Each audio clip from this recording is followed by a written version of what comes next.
Hey guys, what's up? I'm Rob with Restore Fitness. This is my buddy Nick, and he and his wife and son are in town, and we're hanging out. And he works. Is it a machinist? Is that a? Yeah, I am a machinist. He's a machinist. It's a term that I like to let people apply to me rather than apply it to myself, right? Because it's a practice. It's a lifelong practice. I rely on the opinions of people better than me to call me that, you know. That's what it's probably. You so you earned your. Yes. Got it. That is a very, very, very sensitive word. You don't like throw it around without yeah. Well, the reason so this video, I don't even know exactly what it's going to be about, but here's the thing. Nick and I were drinking a couple beers last night, and technically this afternoon. It's not morning, right? Huh? We're safe. Yeah, we're responsible. All right, and he was telling me about all this stuff. I was asking all these questions about gun parts he's made, and I won't name drop brands or anything. I know this isn't a gun channel anyway. I'm probably not supposed to say gun. I've heard that. Yeah. I've heard that. You know, like, right. Big G word. But I like firearms. Anyways, I was asking him all these questions. He was talking about like airplane parts and all sorts of stuff. I'm like, and I asked him today, I'm like, do you ever work with? You ever like make barbells or fitness products or anything? And then he starts going in on like different knurl types and cold forging and cold forming. Cold forming. Thank you. And I'm like, hey, stop. Would you mind being on my YouTube channel, because you have would you mind can I just hand you stuff and have you talk? Yeah. Because I think it's interesting. If anything, I'm just doing this video for myself, but I hope that you might find it interesting too, because anybody who's been watching my channel for a while knows that I just kind of talk, right? And I don't really know what's going on. I just know what's been working for me, what I like, what I don't. I'd like to get the perspective of somebody who like works with this stuff on a very intimate's probably the wrong word, but a very I like it. You ever like light a candle? I play some. I play Tracy Chapman fast cars. Okay. When I'm getting into it, want to be a little bit heady that day. Yeah. Yeah, cool. It's intimate. Yeah. That's a fine song. So I want to, because he's like, oh, I don't know. I mean, I'm not a deadlifter or a squatter. I'm not going to be able to tell you what the bar. I'm like, don't worry about it. Like, I don't care. I want to know. I don't know. Just talk about stuff, right? So he's like, okay. He's a good sport. Thank you very much. Like, I really appreciate you doing this. So one thing I was saying was like, okay, so I got a pretty nice barbell here. I got my Rogue Ohio Power Bar here, right? And I have this barbell. I don't even know who makes it. I bought a bunch of used weights off of a kid a couple of years ago, and he's just like, you want this barbell? He's just laying in his garage. Sure, why not? I'll take an extra barbell. So I'm like, what would you be able to kind of talk about? Like, okay, we're talking knurl. Like, what makes good knurl? Not just from a machining perspective, not so much like a lifter's perspective, Like, So, would you mind waxing on that? Yeah. So, Bam. finding speeds and feeds is what we would call them for correct knurling applications, I guess. They're notoriously tricky to get right. If you're looking at, if you had one opportunity to do it, it would be really, really hard to do it. Now, a lot of these companies, they make thousands and thousands of bars, so they can really, really dial in the process, and they can buy really high-end tooling to accomplish that.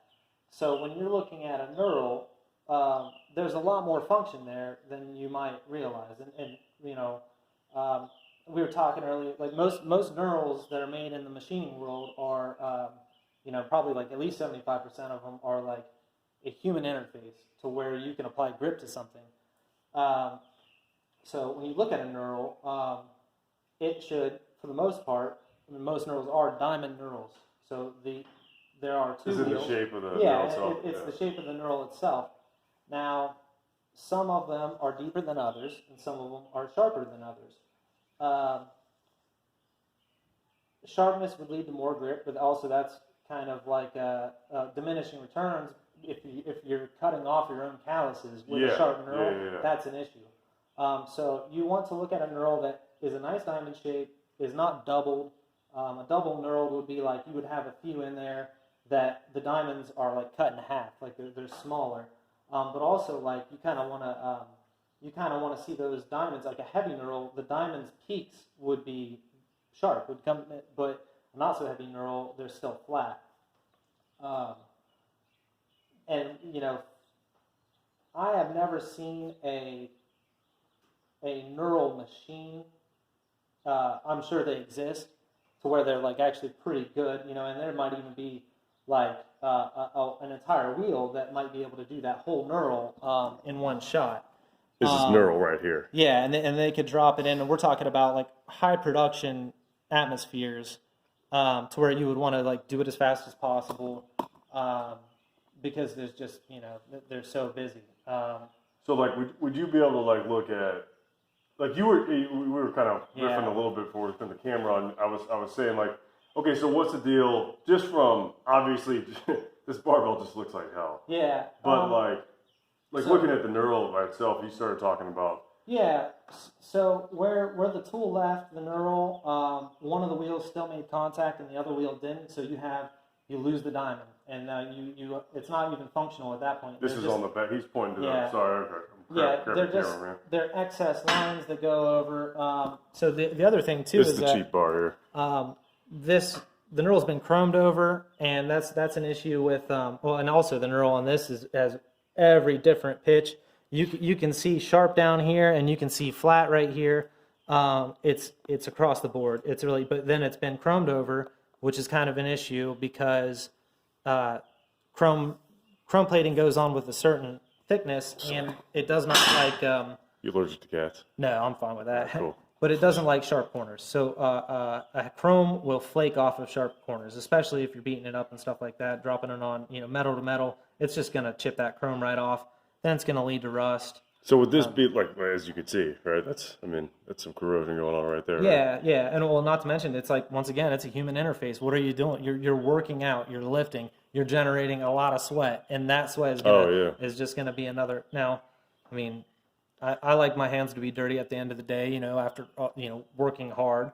But so assuming this didn't have rust all over it right now, who knows how old this freaking thing is and it would what be it's hard been to through. say. But could you look at this thing and be like, this is a botch job, or is it like? I would say that somebody tried their best on it. I would say that somebody did try their best, and on a budget. And honestly, especially if it was, but also they might have been using the best tooling that was available at the time, and then the tooling to make knurls, especially on computer-controlled machines, has gotten so much better over the years that it's. But also, the metal you start with too could be a lot better.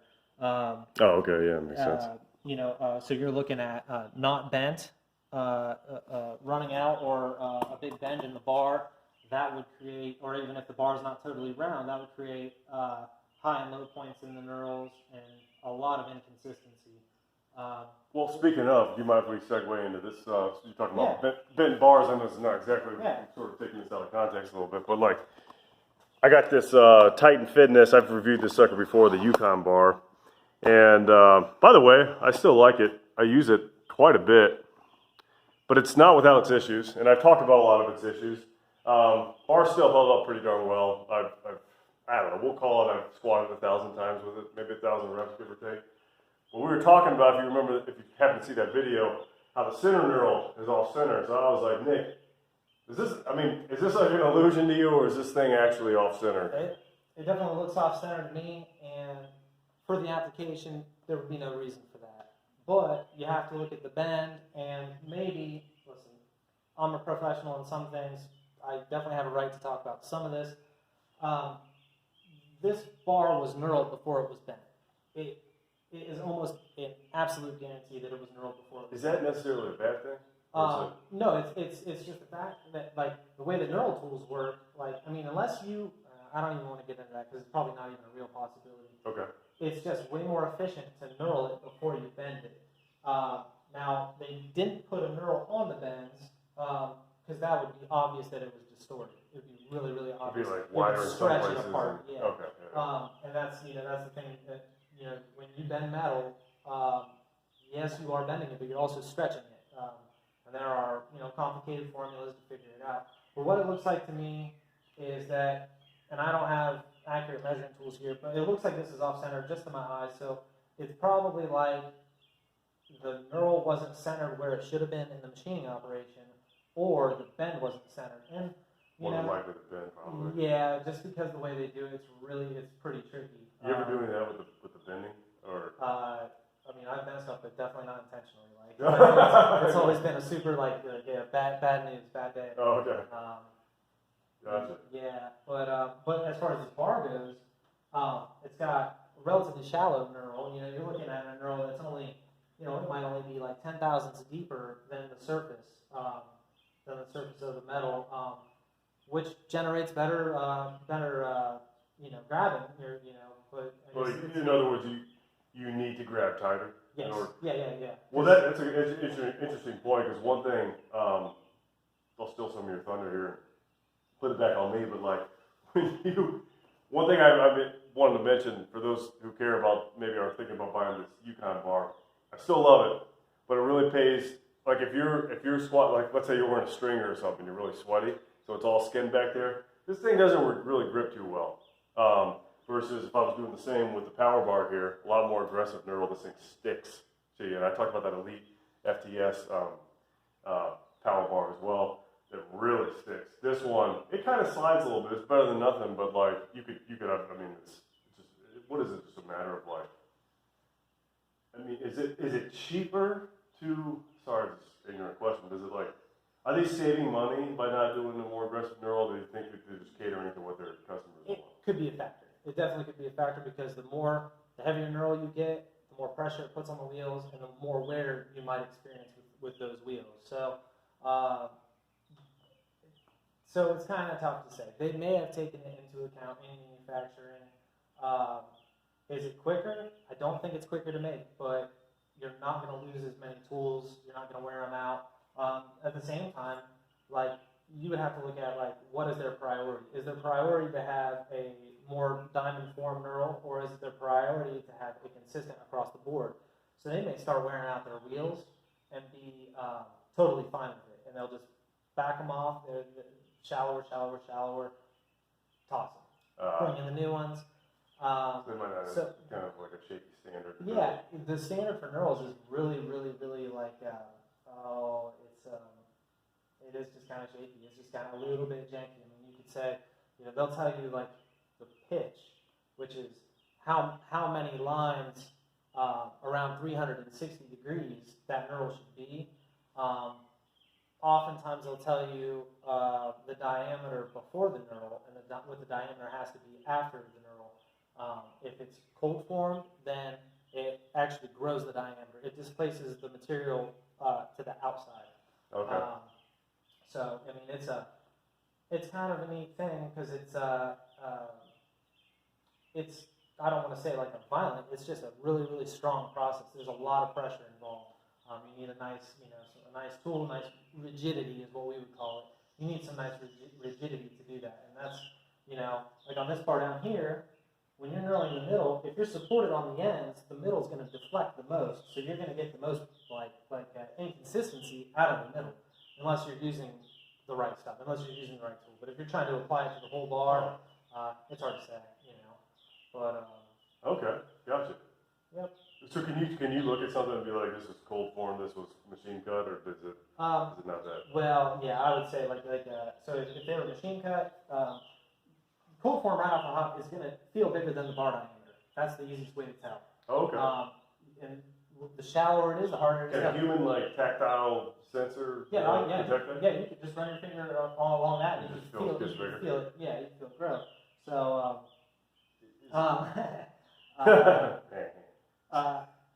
but personally, I like to see heavier knurls on stuff just because I'm a geek about that. Yeah. Like it's more complete. It's more formed. It's a better interface for grip, but it's maybe not the best for weightlifting. You do want to generate grip strength when Yeah, it depends on what you're going for. Yeah, if your goal's grip, then yeah, like I was saying, we got the fat grips and stuff. You could, or axle bars and things like that if you want to really work your grip. But yep.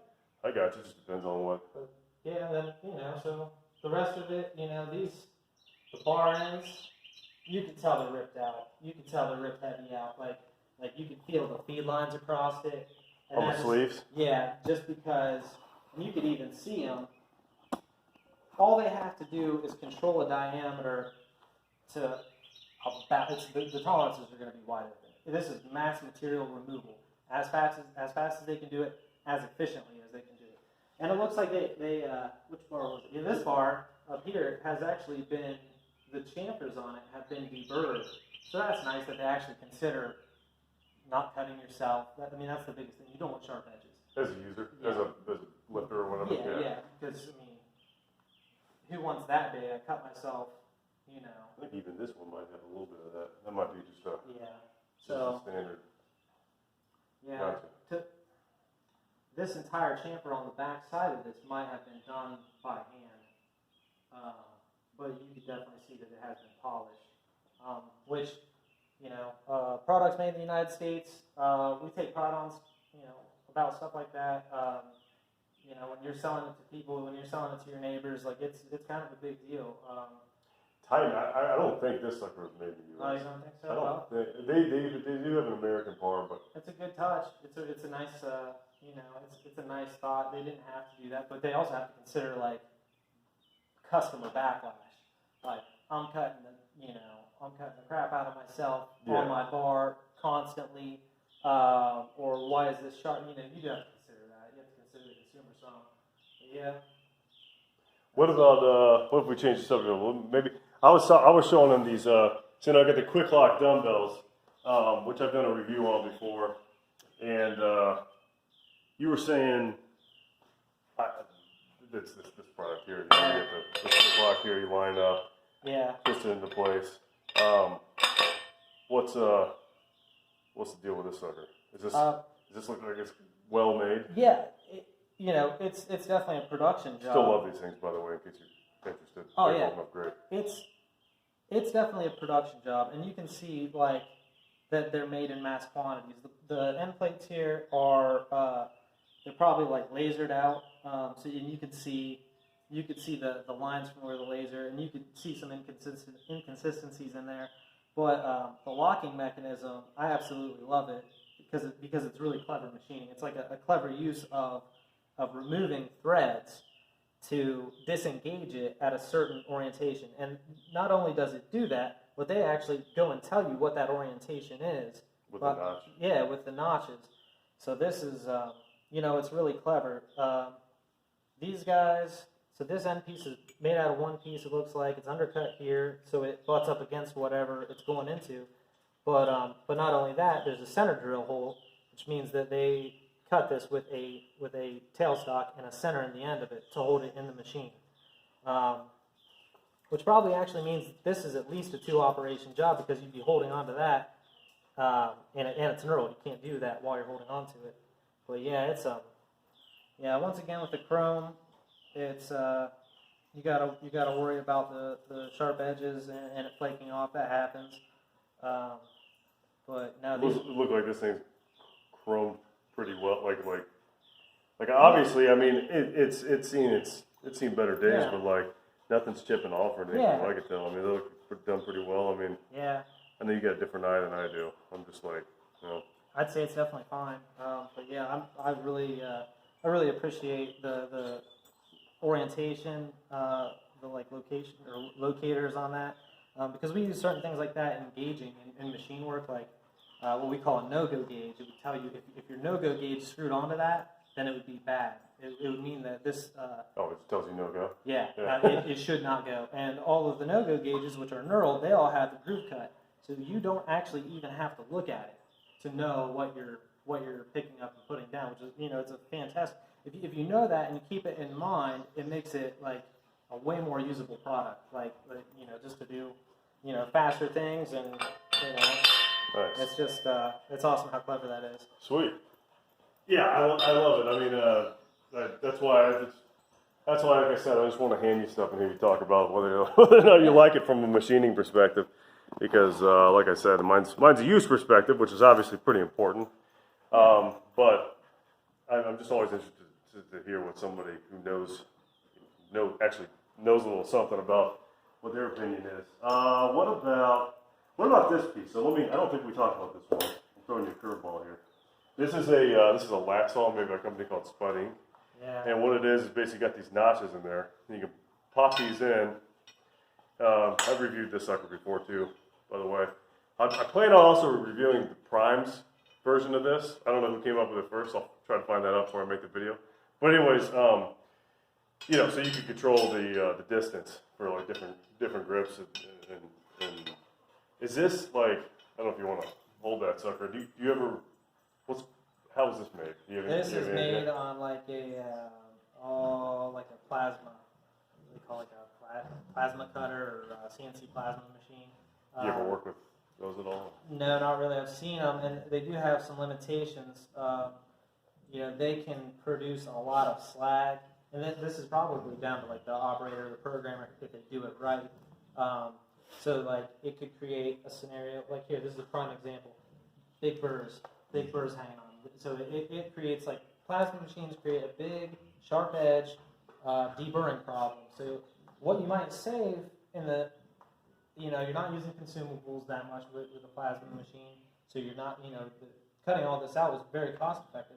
But then you're spending it on the other side with either like tumbling it or hand deburring it.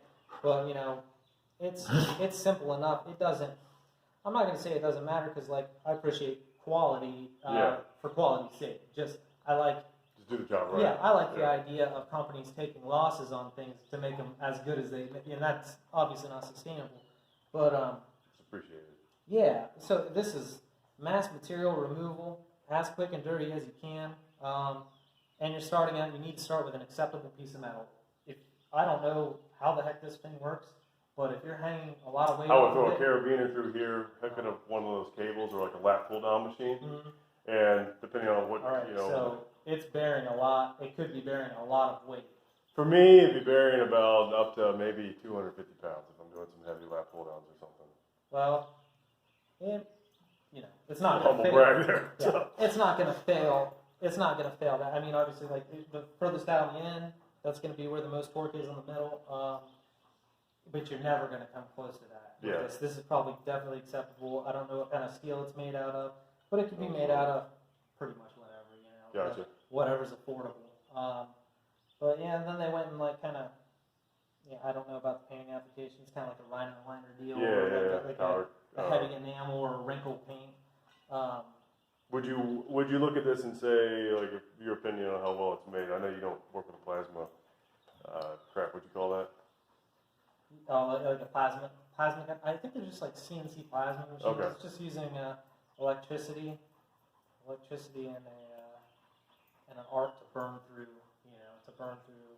I don't know if they don't use anything. I can't remember what gas they actually use, but I don't know if it's argon. I'm not really sure. Very uneducated as far as that. Gotcha. Sorry, I'm putting you on the spot, man. But yeah, you can tell. Oh, that's all right. But you can tell that like it's not an exactly consistent cut all the way through because there are different thicknesses on the top and bottom of it.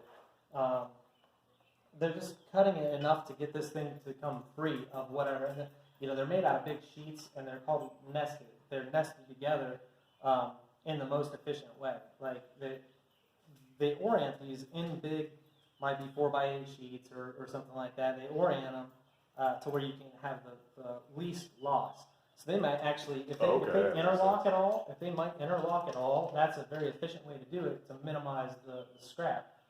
Just like trying to like get the most cookies out of them. Exactly. Okay. Yeah. So like if you're familiar with like Kroger brand tortilla chips, the round ones. Yeah. Right. So there's every so often, and maybe they're prevalent, and you'll get little triangle pieces that are in with the round ones. Those are the spaces in between. Okay. Those are all the spaces in between that are in there too. The triangle cut ones, there's no loss because they interlock all together. I suppose it makes it more efficient. But they just throw it back in. Yeah, you can eat them anyway. It doesn't really matter. You can't really. Yeah, they can let them fly. It doesn't matter. But yeah, if you're making a bunch of these, you definitely want to get. And then there's some really sophisticated programs out there that will nest it like in the most efficient manner. You know, like they'll just orient the geometry to get you the most. Gotcha. Especially with interlocking parts like that, where like if this was designed in a way where, well, actually it kind of is, but they do kind of like the top of this would fit into the bottom of another. So yeah, it's probably done like that. Okay, cool, man. That's hard to say. Good deal. Let's see, what else we got here? You know anything about the shake weight? You ever see that commercial?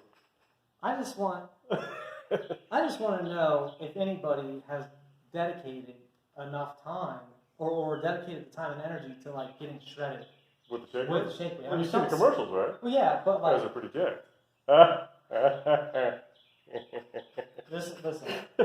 this is my shake weight muscle, right? Oh yeah, that's good, man. You know, I tried. That's as far as I got. Well, let me check. Let's make sure it's on the other side too. Oh yeah. Okay, yeah. We're even. It's from the shake weight. That's good. Yeah. No, you don't have to talk about the shake weight unless you want to. It's all. I absolutely love it as a product because it's just it's so cringeworthy. Oh, I hope they bring out more things like it. It's such a goofy gift, but I just want to see people dedicate the time to get like this is my shake weight body. Every now and then I think like how could I make a video? I want to make a workout that features a shake weight that's not gimmicky beyond that I'm using a shake weight. And I haven't really come up with anything so far. I mean, here, think about this though. They could have made it to where it didn't make that noise when you shake it, right? But they left it in there. Like, it doesn't have to do that. It doesn't have to do that. But it kind of sounds like, is it saying fat? Yeah, it's saying fat. You know. It's silly. It's kind of genius in a way. It's genius. Yeah, they snuck that by us. No, they didn't sneak it by anybody. But they snuck it by whoever. Well, yeah. I know some people who legitimately believe in the shake weight. Like. Oh, really? Yeah, like straight face. Still? Probably not still. Would they want to get in front of the camera and talk to me? I'll tell you who it is after the Okay, all right. It's gonna get me in a lot of trouble. Don't worry about it, man. You don't have to drop names. What else I got back here? I know you said you don't really do much with welding, right? No, not really. I appreciate it, but I don't know much about it. Gotcha. How about this guy? What do you? I'm throwing it again. This is a curveball. But I just looked at it. This thing's called the Ironmaster. Actually, made by the same company that makes those dumbbells here. Okay. And it's an Ironmaster Super Bench. And I like this thing a lot. I've gotten a lot of use out of it. It's quite durable and really versatile, although I don't use a lot of the extra attachments. But so you got this lever here that you can adjust to different heights. You got this three different heights for the bench, and that just pops right in here. I mean, so it's a variable angle incline or decline bench. Okay. And you got attachments that you can put on. You can put on the top. You can turn this into a lat pull-down machine, right?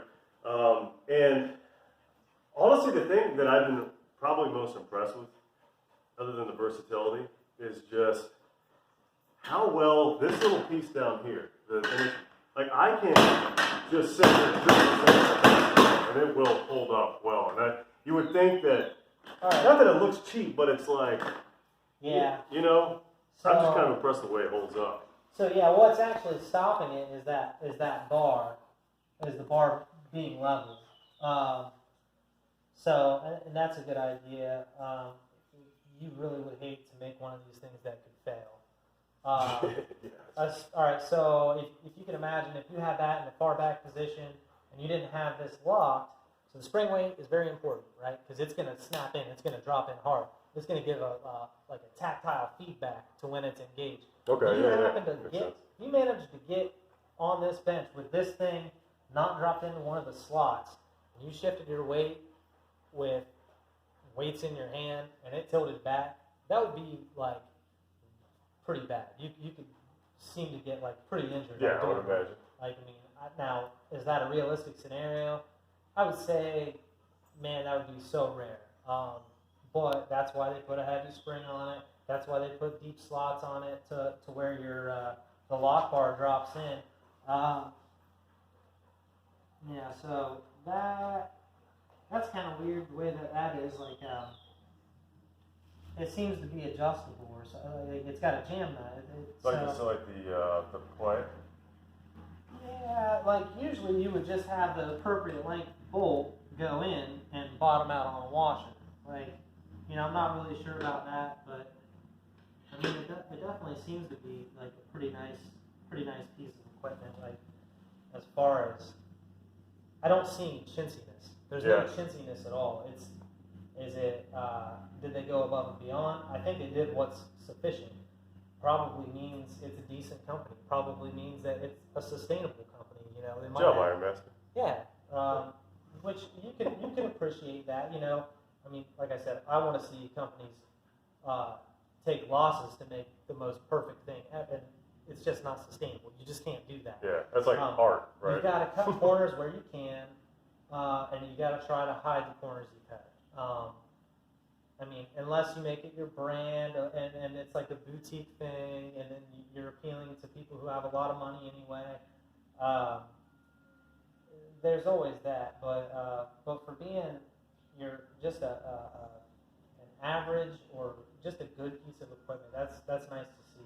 If I feel free to say no to this. If I were, are you allowed to talk about? You're not allowed to talk about companies you don't work for, right? No, okay, cool. We're not going to do that then. Sorry, never mind. Forget it. We could talk about like the industries, Gotcha. The industries.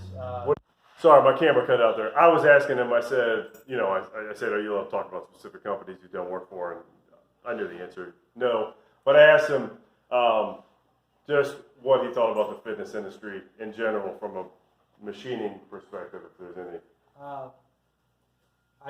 I know some people in like maybe Central Ohio, we can say that work extremely hard, and I'd say in general we're all very very proud, proud of our equipment, and we're proud of our products that we make, So I can't speak for them. I don't do work for any companies that have anything to do with any fitness, but through the trade, I know a few people, and it's just like you want your product to be the best. You do. You're a fan first. If you're passionate about the work you do, you need it to be really, really good quality. You need to go show up to your job. It needs to be more than the 9 to 5, and that's the rub of it. That's how it is. I mean, that's how most people in the machining industry are. They want a good product. They want to be known for the product that leaves the door. So if you're going to put your name on it, if you're going to put "Made in the USA" on it, those are important words. It's kind of a heavy topic, but people do think about that. I definitely think about that in everything that I make. So we root for them too. That's the other thing. You hope that all the startups are successful that you can get behind that are local. So. Any opinions on like the just it's kind of a loaded question, but like the international production, stuff made in China, et cetera. Like, are there,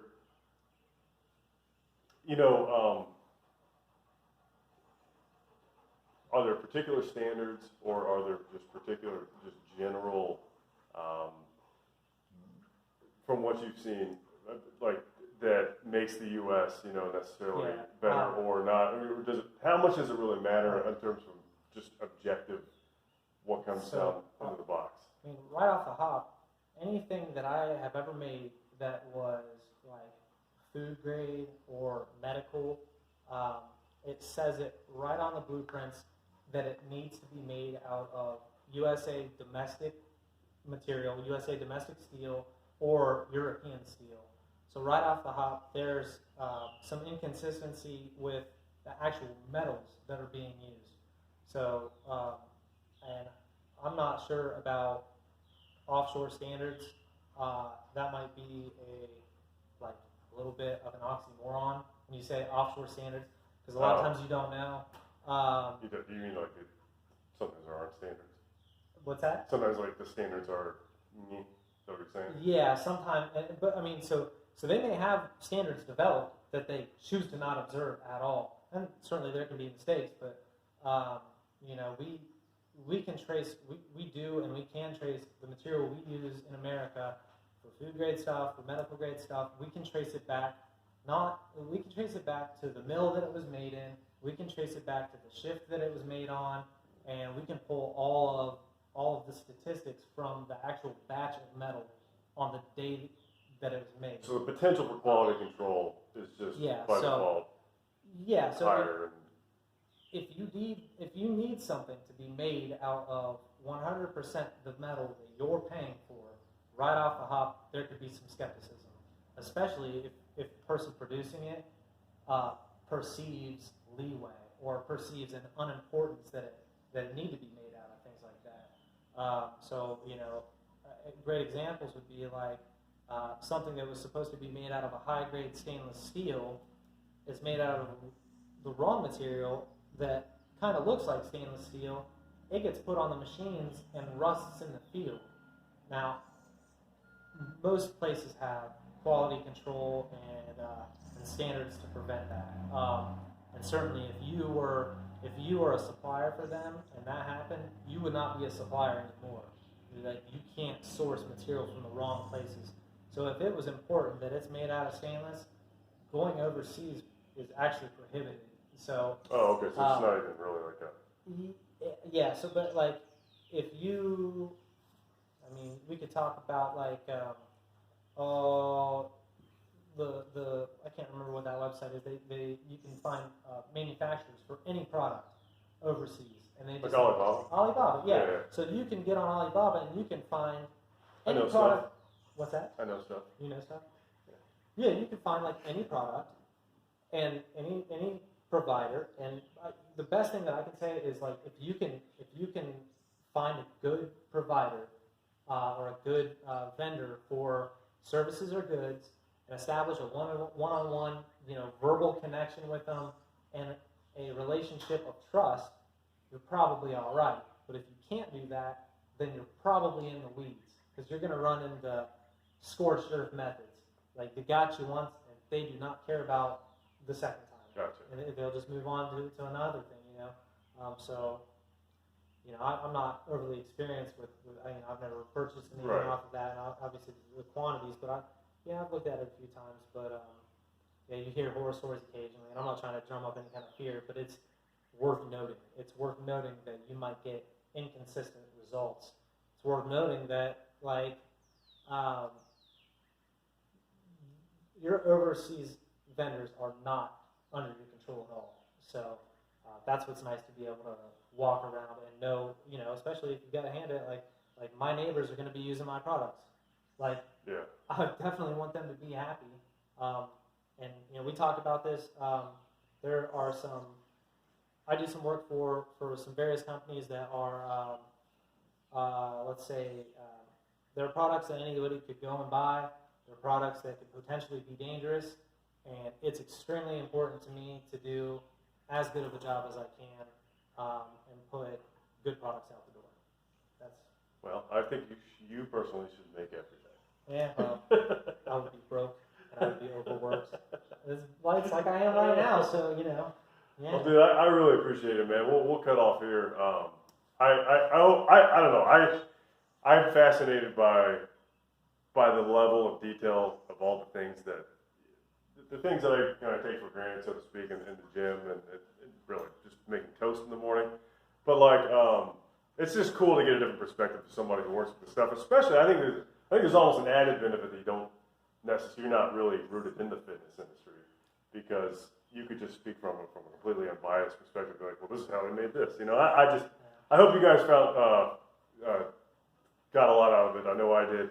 I wish this was a firearms channel, because I would love for you to riff on rifling, and that's fascinating stuff. Cool. But yeah, but anyways, yeah, guys, thanks for tuning in. Thank you so much, Nick. I appreciate it, dude. Yeah, no problem. And subscribe to this channel. You guys have a great day. Thank you.